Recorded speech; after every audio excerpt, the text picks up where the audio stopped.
Hello students, मैं मनीष सेन आज आपके लिए बहुपद का एक नया पार्ट लेके आपके सामने हूँ। नया पार्ट है, उससे पहले अपने क्या किया था, पिछले जो पार्ट में अपन ने एक विधि सीखी थी शून्य के निकालने की, बहुपद के शून्य के निकालने की पहली विधि अपन ने स्टार्ट की थी। कौन सी विधि? गुणनखंड विधि। तो गुणनखंड विधि जो अपने पास है उसके कुछ एग्जाम्पल मैंने आपको करवाए थे और एक दो एग्जाम्पल आपको करने के लिए दिए थे। साथ में ये भी बोला था आपको कि टेक्स्ट बुक में से एग्जाम्पल आपको सोल्व करने हैं। अब बात ये है कि अपने पास आपको 3-4 मैंने एग्जाम्पल दिए थे, उनमें से अपन ने एक एग्जाम्पल और ले लिया इस विधि को और डीपली समझने के लिए। इस एग्जाम्पल को अपन आज और सोल्व करेंगे ताकि नई वीडियो के चलते हुए भी आपको पुरानी वाली वीडियो से कोई दिक्कत न हो, यानी उससे संबंधित कोई सवाल में कोई दिक्कत न हो। इसलिए एक एग्जाम्पल अपन और करते हैं। ये अपने पास एक बहुपद है। इस बहुपद का अपन को गुणनखंड विधि की सहायता से क्या निकालना है? शून्य के निकालना है। मैंने आपको एक बात बोला था कि इसको हल करने के लिए, इसको अपन हल कर ले हैं। इसको हल करने के लिए सबसे पहले जो अपने पास बहुपद है, इस बहुपद का अपन प्रतीक चिन्ह लिखेंगे। प्रतीक चिन्ह क्या बताया था? fx। तो अपन लिखेंगे माना बहुपद fx। बहुपद को अपन ने fx मान लिया, इसका प्रतीक चिन्ह मान लिया अपन ने fx। और fx बहुपद क्या है? बहुपद है 2x की स्क्वायर माइनस x और माइनस में क्या है 6। ये अपने पास एक द्विघात बहुपद है और इस द्विघात बहुपद का गुणनखंड विधि की सहायता से क्या निकालना है? शून्य। एक बात बताई थी, शून्य का मतलब बहुपद का मान किसके बराबर? 0 के बराबर। तो अपन लिखेंगे शून्य के लिए बहुपद fx का मान, ये बहुपद कौन सा है? fx। इसका मान किसके बराबर? 0 के बराबर। अब अपने पास बहुपद fx क्या है? अपने पास बहुपद fx है 2x की square minus x minus 6 is equal to क्या है? 0। अब इसको अपने को क्या करना है? गुणनखंड विधि की सहायता से अपने को हल करना है। आपको बताया था कि गुणनखंड का मतलब होता है टुकड़े करना, यानी इस जो समीकरण अपने पास है ये बहुपद था, इस बहुपद से अपने पास एक क्या बन गई? बराबर में 0 लिखते ही एक समीकरण बन गई। इस समीकरण को अपने को गुणनखंडित करना यानी कि टुकड़ों में तोड़ना है। इस टुकड़ों में तोड़ने के बाद में अपन कॉमन लेंगे, उभयनिष्ठ लेंगे और इसके क्या आ जाएंगे? अपने पास शून्य का आ जाएंगे। अब तोड़ना किस प्रकार से है? आपको एक नियम बताया था कि अपन रफ पेज में जाएंगे, जो अपने पास बोर्ड की कॉपी है उसके अंदर अपन रफ पेज में जाएंगे। रफ पेज में अपन ये है, ये अपने पास एक बहुपद है, बराबर में जो लिख दिया, समीकरण बन गई। इस समीकरण के LHS में कितने पद हैं? 1, 2 और 3। कितने पद हैं? 3। पहला पद, दूसरा पद, अंतिम पद। पहला, दूसरा और अंतिम पद।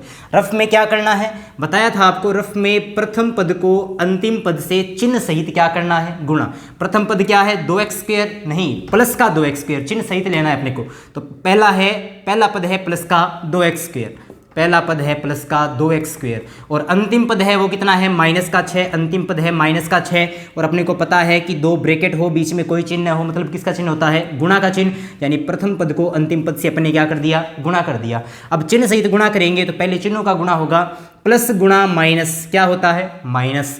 6 दूआ 12, एक्स स्क्वायर तो एक्स स्क्वायर, यहाँ पर क्या आ गया? माइनस। बताया था यहाँ पर माइनस का मतलब अपने को समझना है अंतर से। किससे? अंतर से। बताया था कि यहाँ पर प्लस आए तो उसका मतलब योग से समझना है, तो प्लस का मतलब तो योग ही होता है, उस प्रकार से नहीं, दो संख्याओं का योग या दो संख्याओं का अंतर, उस प्रकार से। तो प्लस का मतलब योग समझना था, माइनस का मतलब समझना था अंतर। तो माइनस का मतलब अपने क्या समझ लिया? अंतर। ठीक है, अंतर भी किसका लेना है? याद मैंने बताया था आपको कि प्रथम पद ले लिया, अंतिम पद ले लिया, इनका गुणा कर दिया, माइनस का चिन्ह आ गया, माइनस का मतलब क्या लेंगे? अंतर। अंतर किसका लेना है? पहला पद आ गया, अंतिम पद आ गया, बीच वाला पद है ये जो बच गया, इसके x के गुणा में जो मान है उसका अंतर लेना है। तो यहाँ पर ये पहला पद है, ये अंतिम पद है और ये बीच वाला पद है। बीच वाले पद में अपने को चिन्ह नहीं देखना, ये माइनस का चिन्ह, ये अपने कोई काम अभी नहीं आएगा। एक बार x है, ये भी अपने एक बार काम नहीं आएगा, परंतु x के गुणा में कुछ भी नहीं है और गुणा में कुछ भी न हो, वहाँ पर कितना होता है? 1। तो यहाँ पर x के गुणा में 1 है, ये 1 अपने को चाहिए। तो अंतर के लिए अपने को कितना चाहिए? 1। क्यों? क्योंकि बीच में x के गुणांक, जो x का गुणांक है वो कितना है? 1। तो अंतर के लिए अपन ने किसको ले लिया? 1। अब इस 1 को अपने को 2 ऐसे भागों में तोड़ना है। बताया था इस बीच वाले को तोड़ना होता है, पहला सेम टू सेम रहेगा, आखिरी वाला भी सेम टू सेम रहेगा, बीच वाले को तोड़ना होता है। इस 1 को ऐसे 2 भागों में तोड़ना है कि उन दोनों का अंतर, 1 को ऐसी 2 संख्याओं में तोड़ना है कि उन दोनों संख्याओं का अंतर तो 1 आ जाए और उन दोनों संख्याओं का गुणा कितना आ जाए? 12। तो अपने को पता है 3 और 4 मेरे पास 2 संख्याएं हैं, 3 में और 4 में दोनों में कितने का अंतर है? 1 का, यानी अंतर तो सेट है। अब दोनों को गुणा करते हैं, 4 तिया 12, तो गुणा भी क्या है, सेट है, अंतर भी सेट है, गुणा भी सेट है। तो अपने पास संख्याओं का जोड़ा आ गया, कितना आ गया, 3 और 4। यानी एक को अपन दो भाग कौन से में तोड़ेंगे, एक 3 में तोड़ेंगे और एक किस में तोड़ेंगे, 4 में। क्या करेंगे अपन, अपने को बताया था पहला जो पद है वो रहेगा सेम टू सेम, आखिरी जो पद है वो भी रहेगा सेम टू सेम, और बराबर में 0 है वो भी क्या रहेगा, सेम टू सेम। बीच वाले पद को दो भागों में तोड़ना है, तो दो भाग कौन सी आ गई, एक तो आ गया 3, एक आ गया 4। तो यहाँ पर लिखेंगे 3, यहाँ पर लिखेंगे 4। अब आपको एक बात बोली थी मैंने कि यदि चर x आ रहा है तो दोनों के साथ में x लगाएंगे, और चर यदि y आ रहा है तो दोनों के साथ में क्या लगाएंगे, y लगाएंगे। चर कितना है, x, तो यहाँ पर भी x, यहाँ पर भी x, दोनों जगह क्या लगा दिया अपन ने, x लगा दिया। अब बात करते हैं चिन्ह की। देखो इससे पहले प्लस का चिन्ह, इससे पहले माइनस का चिन्ह, बराबर में 0, इन दोनों से पहले कोई चिन्ह अभी तक नहीं लगाया है। अब बात करेंगे चिन्ह की। चिन्ह के लिए आपको एक बात बताई थी, यहाँ पर चिन्ह कौन सा आया है, गुणा करने पर चिन्ह आया था माइनस, गुणा करने पर चिन्ह आया था माइनस। माइनस चिन्ह कब आता है, जब एक तो हो प्लस का और एक क्या हो, माइनस का, या एक तो हो माइनस का, एक क्या हो, प्लस का। यानी यदि अपने को माइनस का चिन्ह चाहिए तो या तो अपन पहले को प्लस लिखेंगे, दूसरे को लिखेंगे माइनस, या अपने को माइनस का चिन्ह चाहिए तो पहले को लिखेंगे माइनस, दूसरे को लिखेंगे प्लस। चलो मैं पहले ऊपर वाला ट्राई करता हूँ, दोनों ट्राई करके देखना है अपने को, रफ कॉपी में दोनों ट्राई करके देखना है। उसके बाद में जो सेट बैठता है उसको अपन जो काम कर रहे हैं उसमें लिखना है। पहले वाले को लिखता हूँ प्लस, दूसरे वाले को लिखता हूँ माइनस। तो ये बन गया प्लस का 3x और माइनस का 4x। 3x में से 4x जाएगा, कितना बचेगा, माइनस का 1x। तो यहाँ पर भी कितना है, माइनस का 1x। बताया था टुकड़ा भी ऐसे करना है कि इसके मान में कोई प्रभाव न पड़े। तो 3x में से 4x जाएगा, ये माइनस का 1x ही आएगा, इसके मान में कोई प्रभाव नहीं पड़ रहा है, यानी कि ये सेट है। पहला अपने पास सेट हो गया। चेक करके देखते हैं दूसरा भी सेट हो रहा है क्या। चलो ठीक है, ये दोनों चिन्ह मैंने एक बार यहाँ से इरेज कर दिए।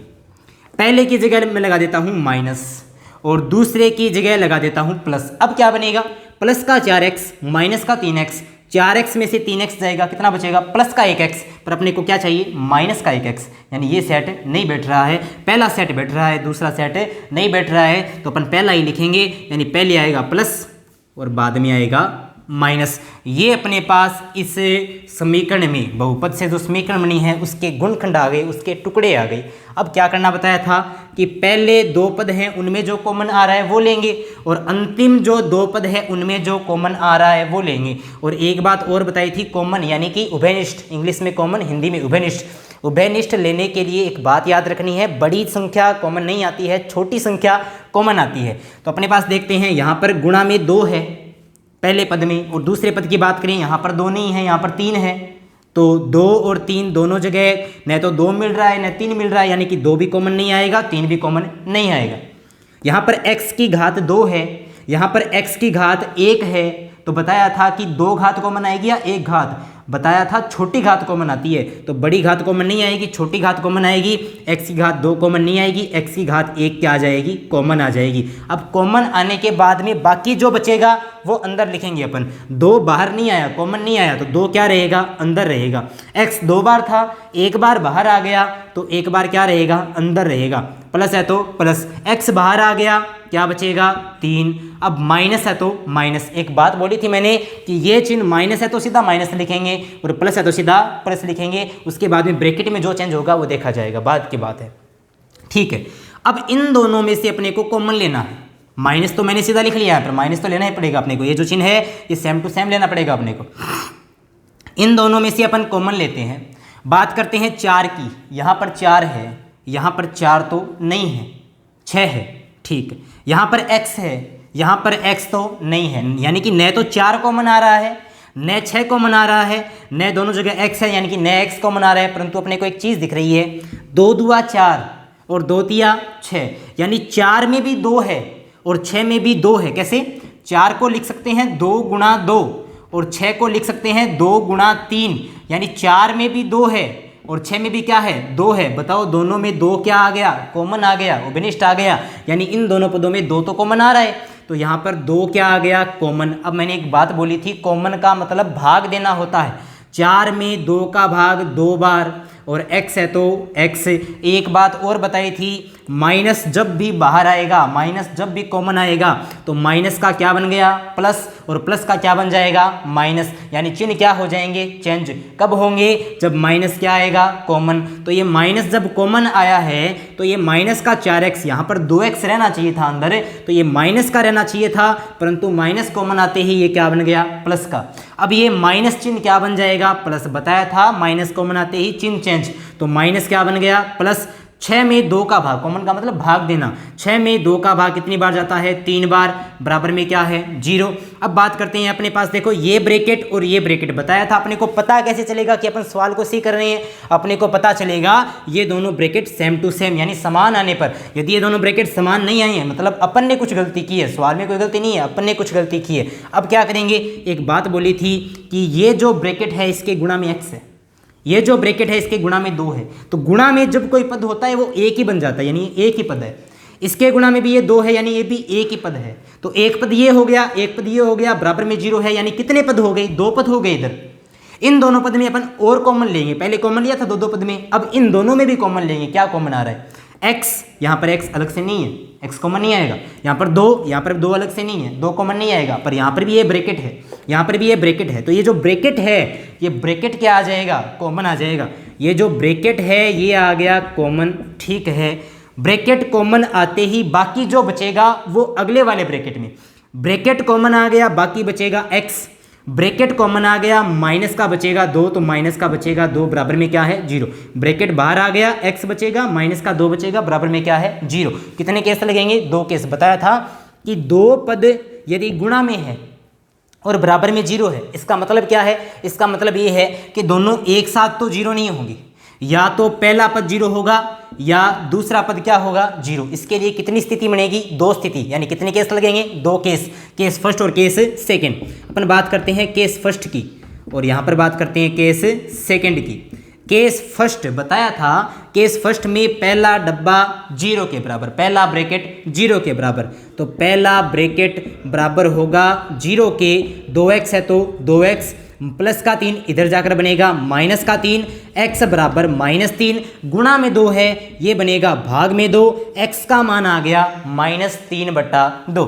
कैसे, प्लस का 3 माइनस का 3 और गुणा में 2 भाग में 2 -3/2। ये हो गया पहला ब्रैकेट 0 के बराबर, तो या तो ये 0 होगा या ये 0 होगा, तो केस सेकंड क्या बनेगा दूसरा ब्रैकेट 0 के बराबर। दूसरा ब्रैकेट जब 0 के बराबर तो ये माइनस का 2 इधर जाकर क्या बनेगा प्लस का 2, तो ये बन जाएगा x बराबर प्लस का 2, x इज इक्वल टू 2। ये अपने पास बन गया x का दूसरा मान, ये आ गया x का एक मान, ये आ गया x का दूसरा मान। एक बात बताई थी कि यदि द्विघात बहुपद है तो उसके शून्य के भी कितने आएंगे 2। शून्य का मतलब किसका मान, चर का मान, ये भी चर का मान, ये भी चर का मान, कितने आ गए 2, यानी कितने शून्य का गए 2। इस प्रकार से अपन गुणनखंड विधि की सहायता से किसी भी समीकरण किसी भी बहुपद के शून्य इस प्रकार से ज्ञात करते हैं। अब बात करते हैं समीकरण के मूल की, यहीं पे बात आ जाएगी, अपने पास कुछ नया सीखने की आवश्यकता नहीं है। अपने को पता है बहुपद में समीकरण में अंतर कितना सा है, बहुपद में समीकरण में अंतर इतना सा है, बहुपद में बराबर नहीं आता है, समीकरण में क्या आ जाता है बराबर। अब एक बात बताओ कि ये जो मेरे पास मैंने ये जो डब्बे में पैक किया है, बॉक्स में जो पैक किया है, ये बहुपद बन रहा है या समीकरण, ये बन रही है अपने पास बराबर है और बराबर के बराबर में कोई मान भी है, ये अपने पास समीकरण बन गई। क्या बन गई समीकरण। और इस समीकरण को आगे अपन ने जिस प्रकार से हल किया है उसी प्रकार से समीकरण को गुणनखंड विधि से हल करेंगे तो ये जो x के मान आएंगे, चर के मान आएंगे, इनको समीकरण के लिए क्या बोलेंगे मूल। बहुपद के लिए हल किया इसलिए चर के मान जो आए उनको बोला अपने शून्य, परंतु यहां से समीकरण स्टार्ट होती है। कोई समीकरण का सवाल अपने को मिलेगा तो यहीं से मिलेगा, ऊपर वाला इतना काम अपने को नहीं करना पड़ेगा, यहीं से मिलेगा, यहां से मिलेगा। इसको गुणनखंड विधि से अपन हल करके यहां तक ले जाएंगे तो फिर जो चर के मान आएंगे, वो जो चर के मान आए हैं वो शून्य के नहीं होंगे, वो होंगे समीकरण के मूल। और समीकरण के मूल की परिभाषा क्या होती है, समीकरण के मूल की छोटी सी परिभाषा है, शून्य की परिभाषा मैंने आपको बताई थी, अब मैं बता रहा हूं मूल की परिभाषा।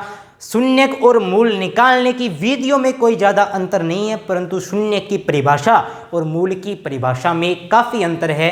कैसे है देखेंगे अपन।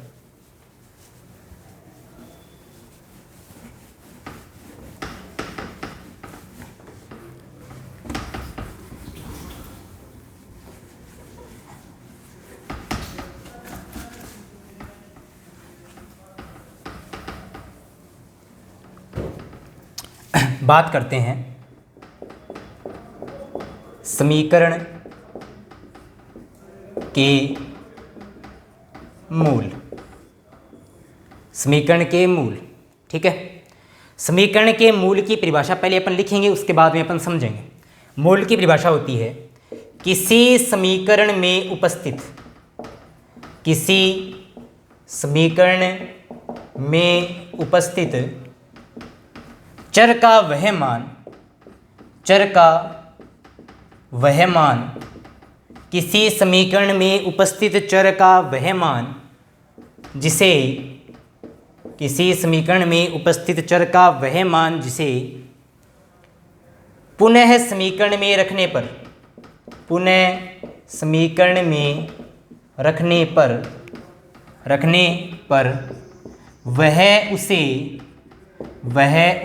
यानी किसको, समीकरण को, वह उसे क्या करता है, संतुष्ट करता है। देखो जीरो नहीं करता है इस बार, शून्य क्या करता है, बहुपद को जीरो करता है, परंतु ये जीरो नहीं करेगा, ये क्या करेगा, ये संतुष्ट करेगा। ये क्या करेगा, संतुष्ट करेगा। संतुष्ट करता है चर के उस मान को ही, चर के उस मान को ही समीकरण के मूल कहा जाता है, या समीकरण का मूल कहा जाता है, मूल कहा जाता है। ये अपने पास है किसी समीकरण में उपस्थित चर का वह मान जिसे पुनः समीकरण में रखने पर वह उस समीकरण को संतुष्ट करता है, चर के उस मान को ही समीकरण का क्या कहा जाता है, मूल कहा जाता है। बहुपद के शून्य की परिभाषा थी कि बहुपद में चर का वह मान जिसको पुनः बहुपद में रखेंगे, बहुपद क्या बन जाएगा, जीरो। परंतु समीकरण जीरो नहीं बनता है, समीकरण होता है संतुष्ट। कैसे होता है, अपन एक एग्जाम्पल की सहायता से अपन इसको देखेंगे। एग्जाम्पल कैसा, अपने पास एक समीकरण आ गई x प्लस 2x प्लस 3 बराबर में है 4। क्या समीकरण आ गई, अपने पास आ गई x प्लस 2x प्लस में है 3 बराबर में क्या है 4, या बराबर में मैंने लिख लिया इसमें लिख लिया अपने को x प्लस 2x माइनस 3 बराबर 3, ऐसे लिख लिया अपन ने, ठीक है। ये अपने पास क्या आ गई, एक समीकरण आ गई। देखो ये अपने पास एक बहुपद है, कैसे, 2x 1x कितना बन जाएगा, 3x। इसको अपन हल करते हैं थोड़ा सा, ये बन जाएगा 2x और 1x कितना बन जाएगा, 3x, माइनस 3 तो माइनस 3 और बराबर में क्या है 3, ये बन गया। अब देखते हैं अपन, सीधी सी बात है, बराबर का चिन्ह आ गया, बराबर में कोई मान आया है, चर भी आया है, तो बहुपद के बराबर में, ये एक बहुपद बन रहा है बेटा, बहुपद के बराबर में कोई मान आ जाए वो क्या बन जाता है, वो अपने पास बन जाती है समीकरण।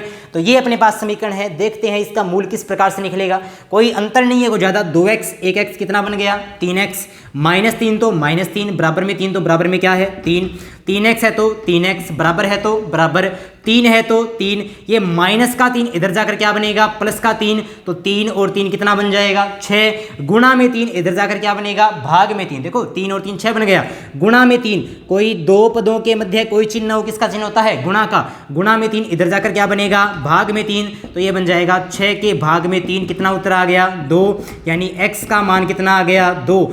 चर का मान x क्या है, x है चर, चर का मान आ गया 2। तो बताया था कि चर का एक ऐसा मान आएगा, चर का एक ऐसा मान आएगा जिसको अपन वापस से जो समीकरण अपने पास थी उस समीकरण में लिखेंगे तो ये समीकरण को क्या करेगा संतुष्ट करेगा। चेक करते हैं संतुष्ट करता है या नहीं करता है। पहले तो अपने को समझना पड़ेगा संतुष्ट होता क्या है। देखो ये है समीकरण का LHS, ये है समीकरण का RHS। समीकरण का LHS है, इसमें अपन चर का मान रखेंगे। यदि समीकरण का LHS चर का मान रखने के बाद इसका उत्तर 3 आ जाए, RHS 3 है ना, RHS कितना है 3, LHS भी यदि 3 बन जाए, यानी LHS भी 3 RHS भी 3, दोनों तरफ बराबर मान हो जाए, उसे बोलते हैं समीकरण का संतुष्ट होना। तो कैसे करेंगे अपन, बताया था चर का जो मान आया है उसे रखना है समीकरण में। x का मान कितना आया है 2, तो x की जगह क्या लिखेंगे 2, प्लस है तो प्लस, 2 है तो 2, बीच में कोई चिन्ह नहीं है, किसका चिन्ह है गुणा का। x का मान क्या है 2, माइनस में क्या है 3 और बराबर में भी क्या है 3। हल करेंगे, 2 है तो 2, 2 दुआ 4, 4 और 2 कितना हो जाएगा 6, 6 माइनस 3 और बराबर में भी क्या है 3, 6 में से 3 गया कितना बचेगा 3, बराबर में भी क्या है 3, यानी इसके LHS और RHS का मान क्या है बराबर है। LHS RHS का मान बराबर होने के कारण ये समीकरण क्या हो रही है संतुष्ट हो रही है। तो x का ये जो मान आया है, चर का ये जो मान आया है, ये इस समीकरण का क्या होगा, ये इस समीकरण का मूल होगा। इस प्रकार से बहुपद के शून्यक और समीकरण के मूल में इतना ही अंतर है कि बहुपद का शून्यक बहुपद को शून्य करता है, परंतु समीकरण का मूल समीकरण को शून्य नहीं करता है, समीकरण को संतुष्ट करता है, यानी LHS को RHS के क्या करता है बराबर करता है। इतना सा अंतर है। विधियां सारी सेम है।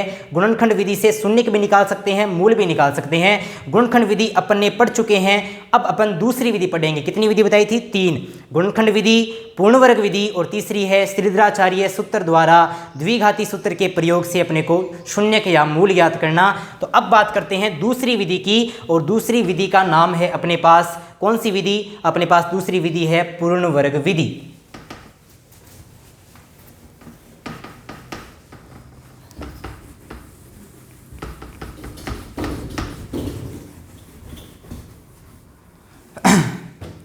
अपने पास दूसरी विधि है वो है पूर्ण वर्ग विधि। इस पूर्ण वर्ग विधि की सहायता से अपन बहुपद के शून्यक निकाल सकते हैं, समीकरण के मूल निकाल सकते हैं, कोई अंतर नहीं होता है।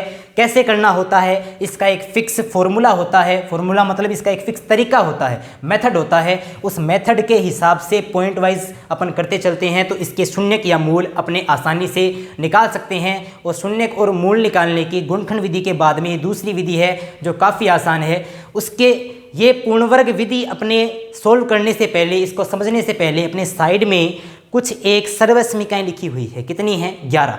नंबर 1 से लेकर नंबर 11 तक सभी की सभी सर्वसमीकाएँ मैंने लिख दी है। ये सर्वसमीकाएँ 9th क्लास में तीसरी प्रश्नावली में बहुपद चैप्टर में आप लोग पढ़ चुके हो, इनको समझ चुके हो, इनसे जुड़े हुए क्वेश्चन भी आप सॉल्व कर चुके हो।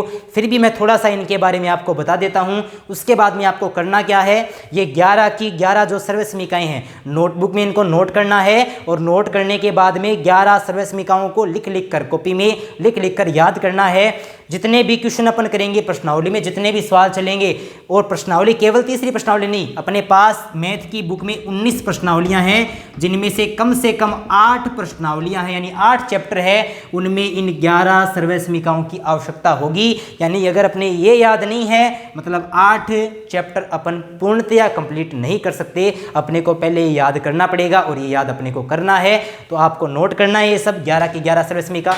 थोड़ा बहुत मैं इनके बारे में बता देता हूँ कि ये कैसे बने हैं, किस प्रकार से आए हैं। पहले अपन समझेंगे मैथ का एक छोटा सा नियम। अपन को किसी ने कह दिया कि 2 को 3 से गुणा करना है, कितना बनेगा 2 तिया 6। ठीक है, पता था 2 फिक्स होता है, 3 फिक्स होता है, 2 तिया 6 गुणा भी क्या होगा फिक्स। परंतु अपने को किसी ने बोल दिया कि a को गुणा करना है b से। अपने को a का मान भी पता नहीं है, b का मान भी पता नहीं है, तो क्या करेंगे, इनको सीधा लिख देंगे ab। क्या लिख देंगे ab, दोनों का मान अपने को पता नहीं है, तो a गुणा b क्या बनेगा अपने पास ab। यानी एक पद को एक पद से, अपन अचर पद की बात, चर पद की बात कर रहे हैं, जिनका मान अपने को न दिया हो उनकी बात कर रहे हैं अपन, क्योंकि ये सभी के सभी xy में चल रही हैं, चर पद ही हैं, तो अपन चर पद की बात कर रहे हैं। अचर पद को अचर पद से गुणा करेंगे, फिक्स मान होता है, अपने को पता होता है ये, परंतु चर पद का पता नहीं होता है। तो a को b से गुणा किया, क्या आ गया ab। चलो ये तो एक पद का एक पद से हो गया। अब अपन सीखेंगे एक पद का 2 पदों से गुणा कैसे करते हैं। अपने पास एक पद है a, और गुणा में, डॉट का मतलब गुणा होता है, गुणा में अपने पास 2 पद हैं b प्लस c। अब इस a को b प्लस c से गुणा कैसे करना है, याद रखना है, एक पद का 2 पद के साथ गुणा करने के लिए एक नियम होता है, पहले पद का गुणा पहले पद से, और इस पहले पद का गुणा दूसरे पद से। देखो, पहले का पहले से और पहले का दूसरे से। a का पहले किससे करेंगे b से, उसके बाद a का किससे करेंगे c से। कैसे होगा इसका गुणा, a गुणा b, तो ये बन जाएगा a गुणा b। अब देखेंगे चिन्ह, a से पहले कोई चिन्ह नहीं है, किसका चिन्ह है प्लस का, तो प्लस प्लस क्या बन जाएगा प्लस। अब a गुणा c, तो क्या बनेगा a गुणा c, ये इसका गुणा हो गया। कैसे किया, पहले पद का पहले पद से, पहले पद का दूसरे पद से, a गुणा b और a गुणा c। a गुणा b क्या बनेगा ab प्लस है तो प्लस ए गुणा सी क्या बनेगा ए सी, यानी कि इसका हल हो गया ये। एक पद का दो पदों से यदि गुणा करना है तो अपन इस प्रकार से करेंगे। तो एक पद का एक पद से सीख लिया, एक पद का दो पद से सीख लिया, अब सीखेंगे दो पदों का दो पदों से। कैसे करेंगे? अपने पास आ गया कि a प्लस बी को गुणा करना है x प्लस वाई से, a प्लस बी को गुणा करना है x प्लस वाई से, यानी दो पदों को गुणा करना है दो पदों से। एकदम सिंपल प्रोसेस है इसकी। दो पदों को जब दो पदों से गुणा करना होता है तो पहला पद रहेगा सेम टू सेम। पहला पद क्या है? ए क्या रहेगा? Same to same. गुणा है तो गुणा, और अगले वाला जो ब्रैकेट है दोनों पद हैं वो भी क्या रहेंगे? Same to same. फिर प्लस का चिन्ह है तो क्या आएगा? प्लस का चिन्ह। पहला सेम, अगला ब्रैकेट है जो दो पद हैं वो भी क्या रहेंगे? गुणा में सेम टू सेम, क्योंकि बीच में गुणा का चिन्ह है। अब इसके बीच में ये चिन्ह देखना है, अगले वाले का चिन्ह अपने को नहीं देखना है, ये चिन्ह देखना है। यहाँ पर प्लस है तो प्लस लेंगे और यहाँ पर माइनस है तो माइनस लेंगे। मान लिया यहाँ पर माइनस है, ए प्लस बी नहीं है, यहाँ पर मान लिया ए माइनस बी है, तो प्लस लेंगे या माइनस? यहाँ पर माइनस है तो यहाँ पर क्या लेंगे? माइनस। दूसरा पद भी क्या रहेगा? Same to same. और अगला जो ब्रैकेट है जो दोनों पद है वो भी गुणा में क्या रहेंगे? सेम टू सेम रहेंगे, यानी x प्लस वाई है तो ये रहेगा x प्लस वाई। किस हिसाब से? पहला सेम, अगले वाला ब्रैकेट सेम, चिन्ह ये जो है माइनस है तो माइनस आएगा, प्लस है तो प्लस आएगा। दूसरा सेम, ब्रैकेट सेम, पहला सेम, ब्रैकेट सेम, दूसरा सेम, ब्रैकेट सेम। अब देखो भी, अब क्या आ गया? चलो अपने पास इतना आ गया, दो पदों को दो पदों से गुणा करना था, पहला सेम कर दिया, दूसरा पद सेम, पहला सेम, दूसरा वाला जो ब्रैकेट है वो सेम कर दिया। अब क्या करेंगे? अब अपने पास पहले वाली कंडीशन आ गई। क्या कंडीशन आ गई? एक पद को कितने पदों से? दो पदों से गुणा करना है। कैसे करते हैं? पहले पद का पहले पद से गुणा, पहले पद का दूसरे पद से गुणा। इसमें भी एक पद को दो पदों से गुणा करना है तो पहले पद का पहले पद से गुणा, पहले पद का दूसरे पद से गुणा। कैसे करेंगे? ए गुणा एक्स क्या बनेगा? ए एक्स, प्लस प्लस क्या बन गया? प्लस, ए गुणा y a y, plus minus क्या बन गया? माइनस, बी गुणा x b x, plus minus क्या बन गया? माइनस, बी गुणा वाई क्या बन गया? B y. पहले का पहले से, पहले का दूसरे से, पहले का पहले से, पहले का दूसरे से। ये जो अपने पास उत्तर आया है ये अपने पास आ गया दो पदों का दो पदों से गुणा। इस हिसाब से अपन ये सारी की सारी सर्वसमीकाएं खुद हल कर सकते हैं। दो या तीन मैं आपको हल करके बताऊंगा, बाकी सभी आपको खुद हल करनी है। और इनको हल करने के बाद में जो भी आपके कोई प्रॉब्लम आ रही है उनको कमेंट सेक्शन में बताना है, जैसे हर बार बताया जाता है। पर प्रॉब्लम भी आपको शायद आ नहीं रही है, या तो प्रॉब्लम आपको नहीं आ रही है या फिर शायद पढ़ने में प्रॉब्लम आ रही है, तो इसको आप सुधारें थोड़ा सा। और जो आपको काम करवाया जा रहा है, इतनी मेहनत अपनी टीम कर रही है, तो उसको थोड़ा सा देखते हुए आप भी अपनी पढ़ाई जारी रखिए। ये जो अभी लॉकडाउन वगैरह चल रहा है इसका कुछ पता नहीं है कि ये कितना लंबा और जा सकता है। तो अभी तो चलो एक महीना ही हुआ है अपने को, कुछ ज़्यादा टाइम वेस्ट अपना नहीं हुआ है, पर आगे से अपना टाइम वेस्ट न हो उसके लिए अपन को तैयार रहना है। क्या करेंगे? पहला है अपने पास, पहली सर्वसमीका है वो है x प्लस वाई की होल स्क्वेयर बराबर x square plus y square plus 2xy। ये अपने पास ये सर्वसमीका इस प्रकार से बनी है। ठीक है, अपन ने रट लिया इसको। ठीक है, ये रट लिया x प्लस वाई की whole square is equal to x square plus y square plus 2xy। ठीक है, ये चल गया अपना काम। ऐसे नहीं करना है, अपने को सीखना है कि x प्लस वाई की होल स्क्वेयर से x square plus y square plus 2xy कैसे बना है। तो अपन क्या करेंगे? अपन लेंगे इसका LHS। ये क्या है? समीकरण का LHS, और ये है समीकरण का RHS। अपन क्या लेंगे? अपन लेंगे समीकरण का LHS। समीकरण का LHS है x प्लस वाई की whole square. x plus y की जो होल स्क्वेयर है, अपने को पता है किसी भी चीज़ की स्क्वेयर का मतलब क्या होता है? किसी भी चीज़ की स्क्वेयर का मतलब होता है उस पद का उसी पद से गुणा। यानी x प्लस वाई की होल स्क्वेयर का मतलब होगा x प्लस वाई का x प्लस वाई से ही गुणा, यानी x प्लस वाई गुणा x प्लस वाई। अपने को पता है 2 की स्क्वायर बराबर क्या होता है? 2 गुणा 2, यानी 2 को 2 से गुणा करेंगे 2 की स्क्वायर बन जाएगी। उसी प्रकार से x प्लस वाई की होल स्क्वायर है, क्या करेंगे? x प्लस वाई को x प्लस वाई से गुणा करेंगे, x प्लस वाई की होल स्क्वायर बन जाएगी। अब क्या बन गया अपने पास? अब अपने पास वही मेथड बन गया कि दो पदों को दो पदों से क्या करना है? गुणा करना है। कैसे करेंगे? पहला पद सेम, अगला ब्रैकेट सेम, दूसरा पद सेम, अगला ब्रैकेट सेम। पहला पद क्या है? x, क्या रहेगा? सेम, गुणा है तो गुणा, अगला ब्रैकेट क्या है? x प्लस वाई, ये भी क्या रहेगा? सेम। ये जो चिन्ह प्लस पहले वाले ब्रैकेट में है ये भी क्या रहेगा? प्लस, और y है तो y।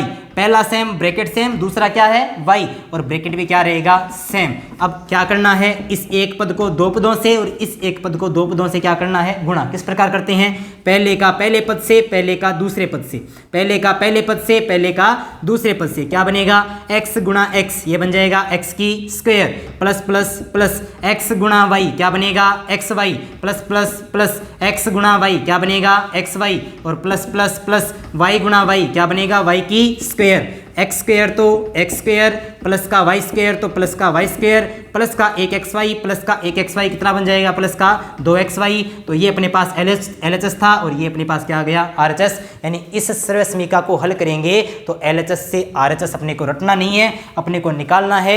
और इस तरीके से अपन पहली सर्व समीकरण, दूसरी सर्व समीकरण, तीसरी और चौथी चारों सर्व समीकरण खुद हल कर सकते हैं। इसके बाद में एक सर्व समीकरण आपको और बता रहा हूँ, बाकी सभी की सभी आपको खुद सोल्व करनी है। एक हार्ड सर्व समीकरण आपको बताता हूं। देखो क्यूब का मतलब क्या होता है, पहले इसकी बात करते हैं।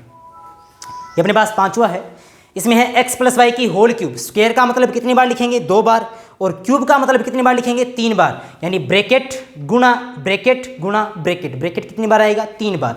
पहले इन दोनों ब्रैकेट को अपन हल करेंगे तो अपने पास ये पद आएगा, आ गया।